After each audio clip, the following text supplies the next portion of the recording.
اچھا واجد صاحب یہ بتائیے گا کہ جو کرن ہے ہم ان سے بھی بات کی, اس کے ماں سے بھی بات کی, اس کے نانا سے بھی بات کی اور اہل علاقہ سے بھی بات کی. انتہائی غریب آدمی ہے. جی سر.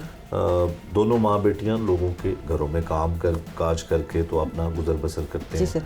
اور ان کا جو والد اس وقت پولیس کی حراست میں بھی ہے, علی رضا, وہ بھی غریب آدمی ہے. اور بچی اس کی کو اغوا کیا گیا یا کوئی دے گیا تو وہ دوسرے ہنجروال تھانہ میں ہوئی. لیکن بعد میں اب ان کا موقف یہ ہے کہ ہماری بیٹی کو جو فیاض ملک ہے وہ زیادتی کا نشانہ بھی بناتا رہا اور ہوٹلز میں جا کے لوگوں کے سامنے جسم فروشی کا بھی کام اس سے کرواتا رہا. یہ ان کی جانب سے الزام لگایا گیا. اور جو فیاض ملک ہے اس کا ریکارڈ پولیس کا جو ہے وہ کہتا ہے کہ وہ پہلے بھی اس کے اوپر مقدمات ہیں, وہ کسی میں مدعی بھی ہے, کسی میں ملزم بھی ہے, کسی میں گواہ بھی ہے, اس کا ریکارڈ ہے. ان لوگوں کا کوئی ریکارڈ نہیں ہے.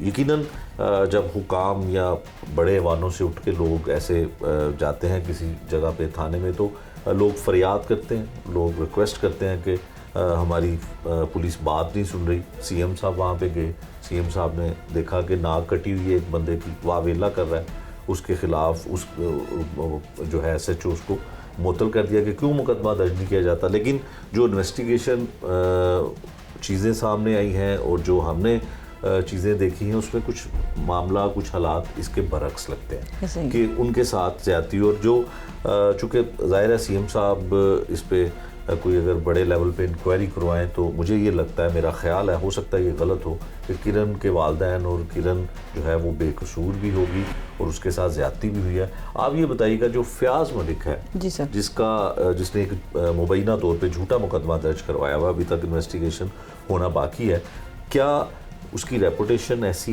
ہے کہ اس سے ہم کہہ سکتے ہیں کہ یہ مدعی ایسے ہی ہوتے ہیں؟ اصل میں سر پولیس چلتی ہے ثبوتوں پہ, کیونکہ ہم نے کسی بھی جو مقدمہ ہے اس کی تفتیش ایویڈنس پہ کرنی ہوتی ہے. اب کیونکہ اس کیس میں جو اب یہ جو اگلا اس کے ناک ہے, اس کا جو ایوب سے بھی میری بات ہوئی تو اب ہی آلسو ٹرائز کہ کہیں اس کا ریکارڈنگ وغیرہ مل جائے جہاں پہ اس کو گھسیٹ رہا ہو یا کچھ ایسا, تو وہاں پہ کوئی ایسی ریکارڈنگ نہیں ملی. اور دوسری بات یہ ہے کہ ضابطہ فوجداری میں بھی ہے کہ جو لوگ ہیں ان کا بھی کام ہے کہ پولیس کا ساتھ دیں, پولیس کو سچی بات بتائیں یا کسی کی گرفتاری میں مدد کریں, یا اگر گواہی ہے تو گواہی دیں. اب وہاں پہ اگر ہر جگہ, کیونکہ پاکستان میں ہر جگہ کیمرے موجود نہیں ہوتے, تو وہاں پہ کوئی موقع کا کوئی گواہ جہاں پہ وقوع ہوا ہے تو وہ اگر اس بات کی گواہی ہمیں دے کہ جی واقعی ہی یہاں پہ اس کو گھسیٹ رہے تھے, تو ان کا مقدمہ سٹرانگ ہو جائے گا.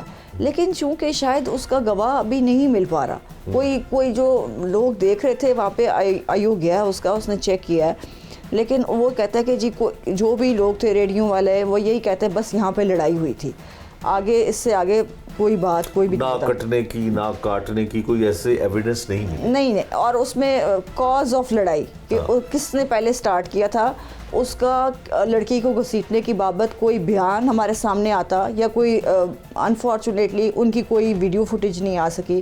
تو اس میں آئیو کو بھی چیزوں کو سچ اور جھوٹ کہنے میں کوئی نہ کوئی ثبوت چاہیے ہوتا ہے, ورنہ پھر یہ جو مدعی لوگ ہوتے ہیں کہتے ہیں کہ جی آئیو کی اپنی ملی بھگت سے اس نے پرچے کو اس وقت. ذاتی طور پہ اس کی ریپوٹیشن, اس کا ریکارڈ تو ہے, فیاض ملک کا جو پولیس ریکارڈ ہے, سی آر او ریکارڈ تو ہے, اس کے اوپر 376 کے مقدمات بھی ہیں, گرین ٹاؤن میں بھی کچھ ہے ایسا ہے, وہ تو ہے میرا خیال ریکارڈ. جی ہاں, پاسٹ میں وہ کچھ پرچے کرواتا رہا ہے اپنے, اس میں نے بھی وہ دیکھے تھے کہ کچھ اپنی ایک دفعہ بیوی اور بیٹی کے اغوا کی بابت, کچھ چوری کا اس نے کچھ پرچے کروائے ہیں کہ, اور اس کا جو ہے وہ کسی مقدمے کا گواہ بھی رہا ہے. وہ اس کے آئیو کے پاس بھی اس کی ہیں ساری سی آر او ریکارڈ, میں نے اس سے کہا تھا کہ آپ اس کا C R O record check کر لیں, یہ چیز تو ہماری نظر میں ہے. اور دوسری جانب علی رضا یا کرن یا اس کی ماں کا تو شاید ریکارڈ کوئی نہیں ہوگا, کرمنل ریکارڈ. وہ اس کا کرمنل ریکارڈ چیک کرنا پڑے گا سر, کیونکہ اس کا دیکھ لیتے ہیں کہ کیا ہے. لیکن میری نظر میں غریب, اگر آپ غریب کہنے پہ ہیں تو دونوں ہی پارٹیاں غریب ہیں, لیکن یہ ہے کہ غریب میں سے بھی سچ کون ہے اور جھوٹا کون ہے یہ چیز دیکھنی چاہیے. یقیناً یہ پتہ چلے گا. یہ تھی جی جنرل سیل انچارج اقبال ٹون حاجہ صاحبہ, جنہوں نے بڑا تفصیلی ہمیں بریف کیا. کرن اور اس کے والدین انصاف کے متلاشی ہیں, لیکن خوش قسمتی اس ملزم کی مبینہ ملزم کی جو فیاض ملک ہے کہ وزیر اعلیٰ پنجاب وہاں پہ جاتے ہیں اور ایک حکم دیتے ہیں، مقدمہ جو ہے وہ درج ہو جاتا ہے، لیکن ساری چیزیں جو ہیں وہ دب جاتی ہیں۔ ضرورت صرف اس چیز کی ہے کہ اس پورے کیس میں ایک بڑے پیمانے پہ انویسٹیگیشن اور تحقیقات جو ہیں وہ مکمل طور پہ ہونی چاہیے۔